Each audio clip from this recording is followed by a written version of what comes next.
Hi guys, எல்லாத்துக்கும் வணக்கம். இன்றைக்கி என்ன டாபிக் பற்றி பேச வந்திருக்கோன்னா, நம்ம நார்மலாக ராத்திரி தூங்க போகும்போது சில பேர் நினச்சி தூங்க நினைக்காது. நம்ம வெள்ளையே ஆகிக்கணும், அப்புறம் நல்லா எக்ஸசைஸ் பண்ணணும். அந்த மாதிரி நாளுக்கு ஒன்று இருக்கும்ல, அதில் இது மாதிரி பண்ணி தான் நினைக்க செய்யணும்னு சொல்லிட்டு ராத்திரி தூங்குவாங்க. ஆனால் பார்த்தா தூங்கிடுவாங்க. சில பேர் நல்லா தூங்கிட்டு அவங்க நினச்சதை செய்ய முடியாமல் போயிடும். ஒரு வாட்டி அது மாதிரி செய்வாங்க. அப்புறம் என்னடா அது மாதிரி செய்ய முடியாமல் போயிடும்னு கவலைப்படாதீங்க. நீங்கள் ஒரு ஏழுல குறிக்கோளாக இருந்தீங்கன்னா அது கண்டிப்பாக உங்களுக்கு நடக்கும்.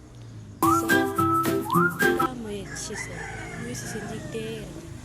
நம்ம காலையில் அதுமாதிரி பண்ணிகிட்டே இருங்க. ஒரு நாள் இல்லை ஒரு நாள் பிறகு நீங்கள் நினச்சிட்டு தூங்குறத காலையில் அதே மாதிரி செஞ்சுருவீங்க. ஓகேவா? Don't worry. ஓகே.